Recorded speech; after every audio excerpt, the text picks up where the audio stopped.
Hi, my name is Tony, and this is Every Frame a Painting. Some filmmakers can do action, others can do comedy, but for 40 years, the master of combining them has been Jackie Chan. These days, there's a lot of movies that combine funny scenes with fight scenes. But even when the movie's good, the comedy and action seem to be two different directors and two different styles. And that's why Jackie's so interesting. In his style, action is comedy, and his work shows that the same filmmaking principles apply, whether you're trying to be funny or kick ass. So let's dive in. If you'd like to see the names of the films as I'm talking, press the CC button below. Ready? Let's go. So, how does Jackie create action that is also funny? First off, he gives himself a disadvantage. No matter what film, Jackie always starts beneath his opponents. He has no shoes, he's handcuffed, he has a bomb in his mouth. From this point, he has to fight his way back to the top. Each action creates a logical reaction. And by following the logic, we get a joke. In movies, this comedic style goes back to the silent clowns like Chaplin, Lloyd, and Keaton. But I think Jackie has distilled it down to one line of dialogue. Please! I said I don't want trouble! Because he's the underdog, Jackie has to get creative, which brings us to point number 2. He uses anything around him. This is the most famous aspect of his style. Take something familiar, do something unfamiliar. I've seen him fight with chairs, dresses, chopsticks, keyboards, Legos, refrigerators, and of course, not only does this make each fight organic and grounded, it also gives us jokes that couldn't happen anywhere else. Number 3, Jackie likes clarity. He doesn't do dark scenes where everything is color-corrected blue. If his opponent wears black, he wears white. And if his opponent's in white, then he's styling. His framing is so clear that in every shot, he's setting up the next bit of action. Here, even though we're watching the stuntman, 2/3 of the frame is the staircase. A few seconds later, we see why.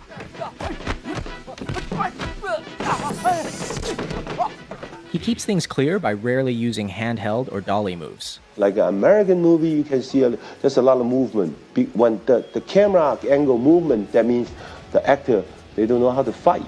In slow motion, you can see how the camera operator swings around to make the hits seem more violent. But since Jackie can fight,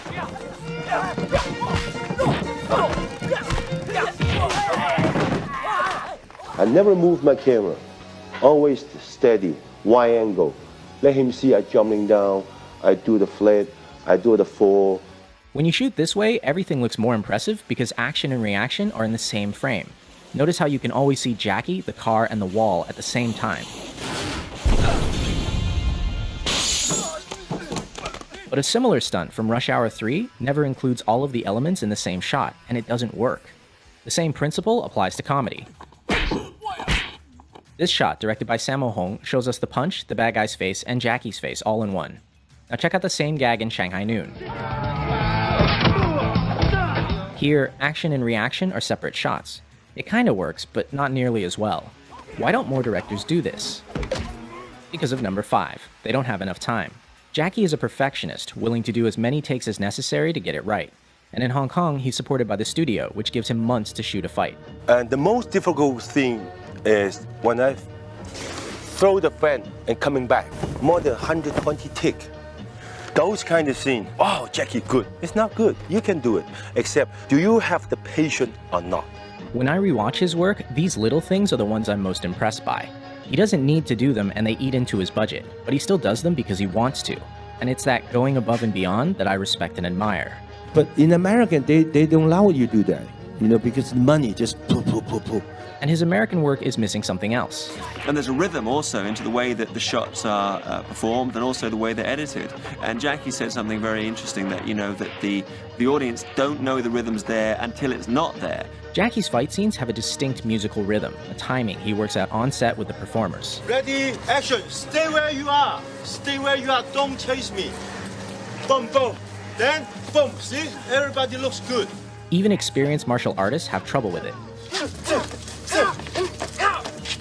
In his earliest films, you see him learning the timing from Yuan Heping, and it's very much like Chinese opera. But by the mid-80s, working with his own stunt team, he had something totally unique. In America, many directors and editors don't understand this timing, and they ruin it by cutting on every single hit. But in Hong Kong, directors hold their shots long enough for the audience to feel the rhythm.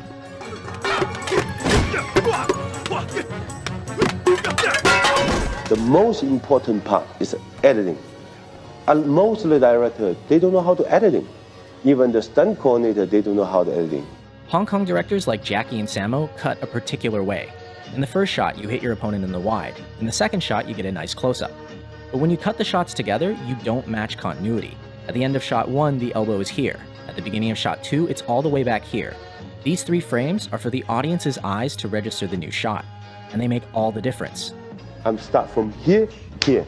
But 2 shots combined, this is zone. That's power. In other words, show it twice, and the audience's mind will make it one hit that's stronger.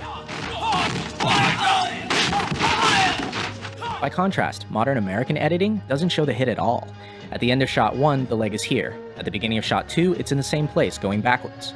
But because they cut at the exact frame of the hit, it doesn't feel like a hit. A lot of people think this is because of the PG-13 rating, but even R-rated films do this now. It looks like a bunch of people flailing around, instead of a bunch of people getting hurt.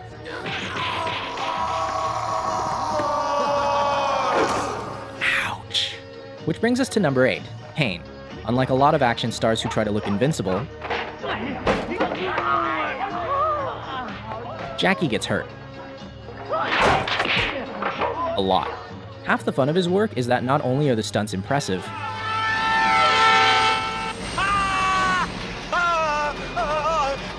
there's always room for a joke. Pain humanizes him, because no matter how skilled he is,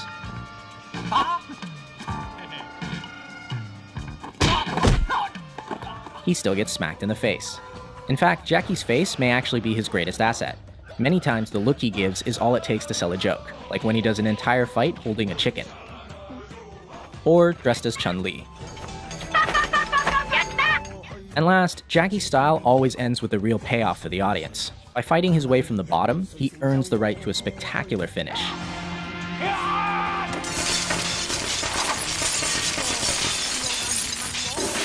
He doesn't win because he's a better fighter, he wins because he doesn't give up. This relentlessness makes many of his finales really impressive and really funny. And it's in direct contrast to a lot of his American work, where bad guys are defeated because someone shoots them.